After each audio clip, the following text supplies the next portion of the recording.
sure that Labor will be supporting this bill in its entirety. Thank you very much. Gareth Hughes. Kia ora, Mr Speaker. Ngā mihi nui kia koutou kia ora. I'd like to wish all the members in the House and people listening over the TV or the live stream or the radio a very happy new year, and I wish them all the best for 2014.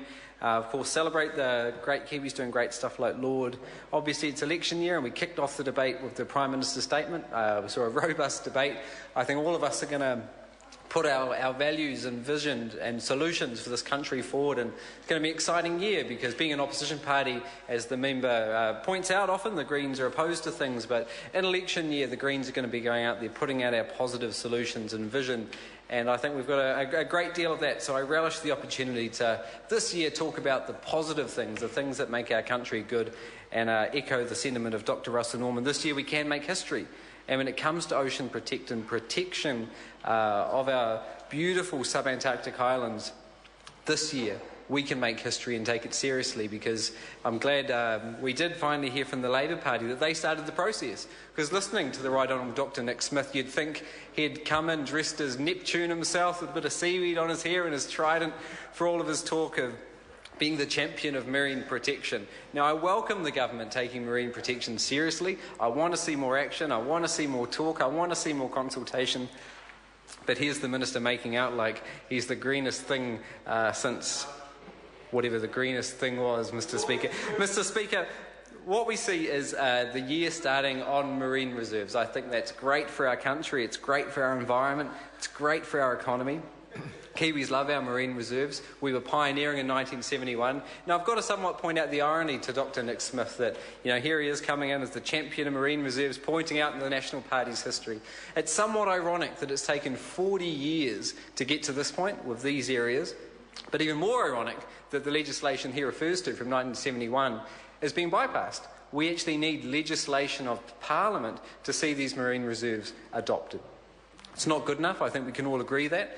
Obviously, we saw the Marine Reserve 2 bills languishing in select committees, the second oldest in our Parliament's history.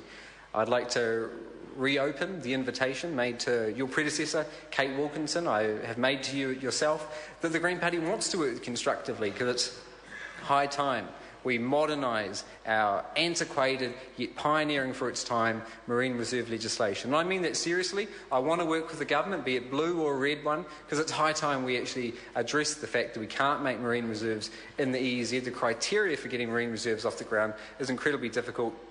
So let's work together, let's protect more of our waters, because we do need to do more. It's great to be seeing marine reserves around the subantarctic islands. Never been there myself. I really hope to get there. I doubt very few New Zealanders will get to see this very special part of the country. And while the Minister's trumpeting the size, it's substantial, 430,000 hectares, but that of course is considerably smaller than just this year's petroleum block offer. Just 1 year of oil blocks massively is larger than this, what did the Minister call it, trumpeting this particular marine reserve. So it's great to see it, but let's put it in contrast. We need to do more. These marine reserves only take New Zealand's percentage of marine reserve protection from 0.31 to 0.41%. So less than half of 1% of New Zealand's waters, the fourth largest in the world, are protected. Obviously, it's around 7-9% for the territorial sea, but when you look at the EEZ, less than half of 1%. So we want to work with the government to see more of our waters protected. When you look at all the academic studies, we know there are significant local economic benefits. When you look at the studies, there's significant fisheries benefits and biodiversity benefits, win-win-wins for communities. And the collaborative process has been good to help stimulate some of those discussions. There have been some controversial ones in the past. Now, the Minister also likes to point out the Greens will never celebrate the government's good decisions. Now, that's just not right. It's not on. I think in the space of a single week, I was tweeting in support of the Yakaroa Marine Reserve decision and the decision to finally ban shark finning. So in a single week, I'd like to acknowledge the Yakaroa decision, because there you really see the nexus of the environmental and economic benefits. There's around 200 businesses directly related to the environment in Yakaroa and in the harbour. And the small marine reserve and the Taipuri played a significant economic role in that beautiful township. Now, it's great that we're finally seeing progress there, but we need to do more than 0.41% of our waters protected. Now, what we would be pushing for is greater modernisation of the legislation, a greater focus on working collaboratively with people. Now again, it's somewhat ironic that the former Minister Heatley comes down to the House and sort of bangs the table and talks about how the government, the National Party, is all about action, action, action. But as we also heard in this debate, these were gazetted as World Heritage Areas in 1998 under a national government who didn't protect it then. A government who's been in power for 5 years and has taken till this point, the election year, to finally get on and do it under legislation. So maybe the action call isn't as apt as the Minister made out.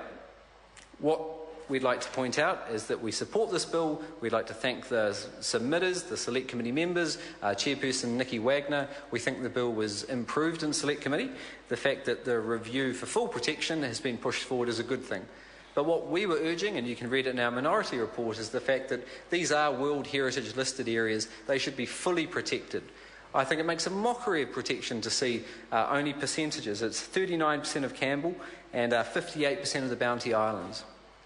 The rationale is a potential crab fishery in the future. Now, I challenge any member to say who's going to be marketing World Heritage Area caught crabs and exporting it around the world, because I don't think they'll find many consumers, particularly not in those premium markets that we should really be going on. So I welcome the focus for marine reserves. If the government wants to have an arms race, a competition when it comes to protecting our waters, I welcome that, because we've got some really good policies when it comes to that area. When it comes to the Maoris, we've got a Maoris protection plan that would stop the trawling which is happening in the marine mammal sanctuary.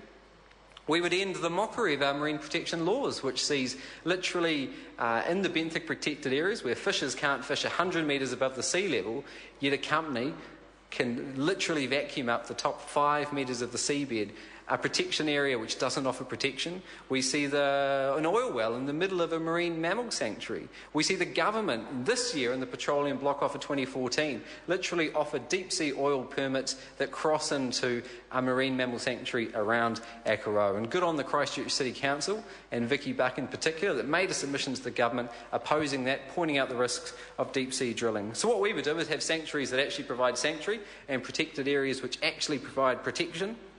We would set an ambitious target for marine reserve protection around the country. We would update the Antiquated Marine Reserves Act, and again the invitation goes out. We want to work with the government to modernise this old-fashioned legislation. A good green government that comes in, that makes history, could start by protecting the Kermadecs. Overnight, New Zealand could go from less than half of 1% to 15% of our waters protected in marine reserves by expanding the marine reserve around the Kermadec Islands. For the cost of only around $120,000 per annum of fishing, we could send a message to the world that New Zealand takes this seriously. We have an economy built on smart sustainability that takes environmental issues like conservation seriously. That's where our economy is coming from, and that's why I'm pushing incredibly hard after the Greens have won on the shark finning victory to protect the Kermadecs, and we want to work with all parties to do that. We would start development of an oceans policy, integrated oceans policy, which has been talked about for years and years, but we need action. So, Mr. Speaker, all in all, the Green Party stands for protecting our waters, protecting the economy which depends on our beautiful environment. As New Zealanders, this is something which should unite us. I grew up in Gisborne on the east coast, where every summer we'd go camping at the same beach, Puawa.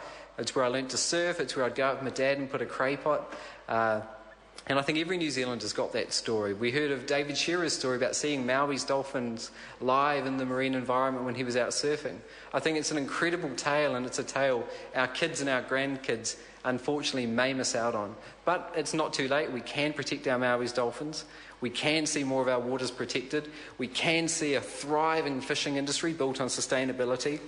We can protect our waters from the other threats facing it, like deep sea drilling, like vacuuming up the seabed with some of the incredibly crazy marine mining proposals. Mr. Speaker, a government that takes it seriously is a green government, and that's why I think you'll see a good green government will make history protecting our waters, protecting our environment, protecting our economy, protecting the things we love.